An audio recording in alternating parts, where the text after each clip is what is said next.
Assalamualaikum anak-anak kelas 3. Selamat pagi.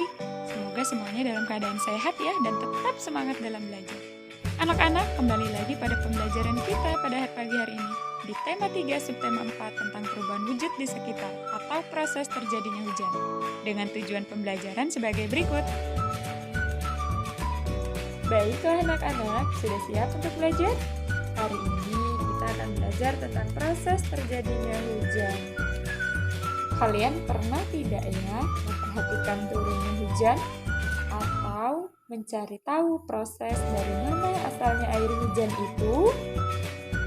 Setelah air hujan turun ke bumi, airnya akan kemana ya? Mari kita cari tahu bersama. Hujan terjadi karena adanya perubahan wujud, yaitu dari benda cair menjadi benda gas berupa uap air. Lalu uap air akan berubah menjadi awan, kemudian akan mengembun menjadi titik-titik air dan kemudian terjadilah hujan. Agar anak-anak lebih paham, silakan perhatikan gambar di samping ya.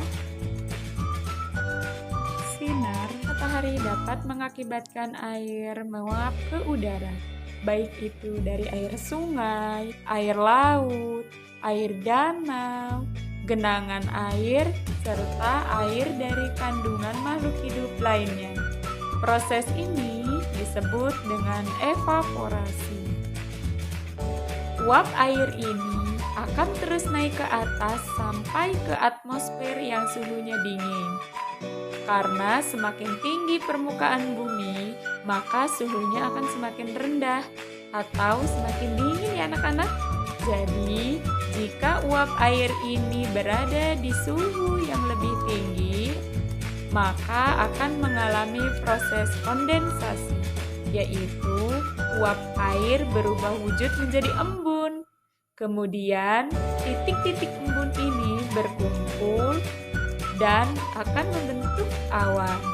Lalu, akan terjadi proses koalensi karena adanya hembusan angin mengakibatkan awan-awan kecil yang berisi air ini akan menyatu sehingga membuat awan yang berisi air ini menjadi lebih besar dan berwarna gelap.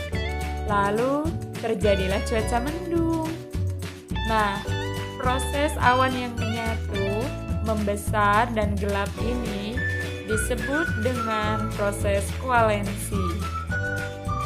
Setelah awan semakin berat, titik-titik air tidak terbendung lagi dan tidak mampu lagi ditopang oleh angin. Maka butiran-butiran air akan jatuh ke bumi dan terjadilah hujan. Oh iya, kadangkala hujan terbentuk dalam serpihan salju ya anak-anak, namun meleleh saat melewati atmosfer bumi. Nah, sampai di sini anak-anak sudah paham ya tentang proses terjadinya hujan? Baiklah. Sekarang setelah hujannya turun ke bumi, airnya akan kemana ya kira-kira? Baiklah, air sifatnya mengalir dari tempat yang tinggi ke tempat yang rendah. Begitu juga dengan air hujan. Setelah air hujan turun ke bumi, air tersebut juga akan mengalir dari tempat yang tinggi ke tempat yang rendah. Ada yang menyerap ke tanah, ada yang mengalir ke tempat yang lebih rendah, serta ada yang kembali menuju dan bermuara ke laut lagi melalui aliran sungai. Nah, begitulah seterusnya sehingga membentuk siklus hujan. Oh iya anak-anak, selain itu, hujan juga dapat mengakibatkan bencana ya, yaitu seperti banjir jika aliran airnya tersumbat. Jangan biarkan siklus air hujan terjadi seperti itu ya, sehingga mengakibatkan aliran air terhenti dan tertampung sehingga menjadi banjir di wilayah kita. Oleh karena itu, kita harus sama-sama menjaga kebersihan lingkungan ya anak-anak. Oke? Nah, kalian sudah paham ya tentang proses terjadinya hujan. Sekarang, Anak-anak, mari kita sama-sama kerjakan soal berikut ini ya. Soal yang pertama, susunlah gambar di samping ini sehingga menjadi urutan siklus hujan yang tepat. Anak-anak bantu jawab ya. Urutan pertama ada pada nomor berapa kira-kira? Ya, betul. Ada pada urutan nomor 2. Karena pada nomor 2 adalah proses air laut menguap dan menjadi awan. Lanjut ke kotak berikutnya ya. Nomor berapa kira-kira? Ya, betul sekali. Nomor 3, yaitu proses menyatunya awan menjadi awan besar dan gelap. Dan kotak terakhir diisi dengan nomor berapa ya? Ya, nomor 1, yaitu proses terjadinya hujan atau turunnya air hujan ke bumi. Selanjutnya soal kedua. Masih tentang proses terjadinya hujan, tetapi dengan gambar yang berbeda. Urutkan proses terjadinya hujan pada gambar di samping ini ya. Berikan nomor pada kotak yang telah disediakan. Pada gambar sudah terisi kotak nomor 1 ya. Sekarang anak-anak lanjut ke urutan kedua. Dan coba teman-teman tunjuk kotak untuk mengisi nomor urut kedua. Ya, betul.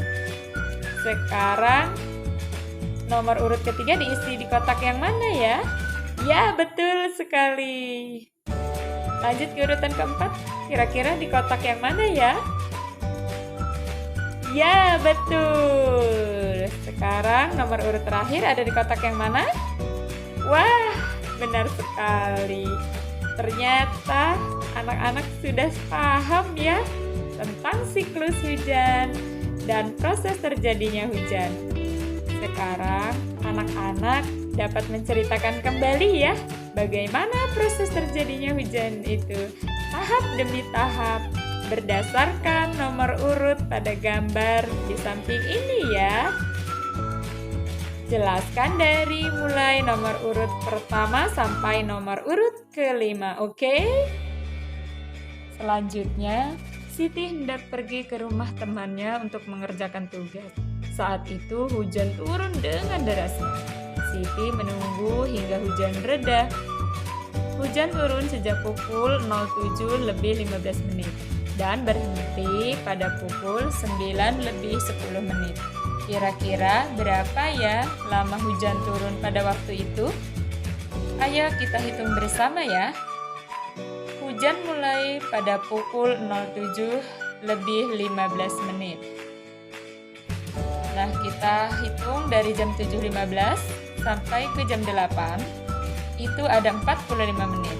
Kemudian jam 8 sampai jam 9 itu ada 1 jam. Kemudian jam 9 sampai jam 9:10 itu ada 10 menit. Sehingga dapat dihitung 45 menit ditambah 1 jam ditambah 10 menit hasilnya adalah 1 jam 55 menit.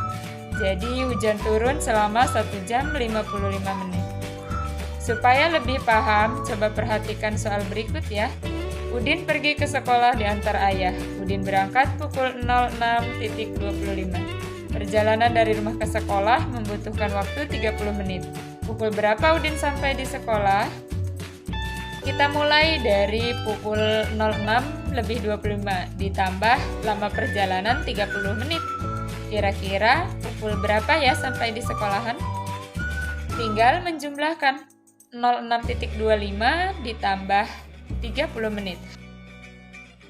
Dan hasilnya adalah 06.55 menit. Jadi Udin sampai di sekolah pukul 06.55 menit. Nah, untuk selanjutnya kerjakan buku tematik di halaman 21 ya. Selanjutnya perhatikan gambar berikut ya anak-anak.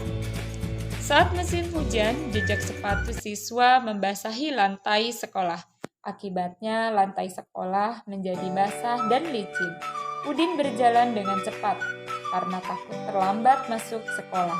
Udin tidak memperhatikan lantai yang basah dan licin. Udin pun tergelincir. Buku yang dibawanya jatuh berserakan. Udin terlihat menahan sakit di kakinya. Kira-kira jika kalian ada di dekat Udin, apa yang akan kalian lakukan? Ya, betul. Pasti kita akan menolongnya. Nah, coba sekarang tuliskan pengalamanmu yang menunjukkan sikap menolong di sekolah. Dan pengalaman temanmu yang menunjukkan sikap menolong yang menurutmu paling berkesan.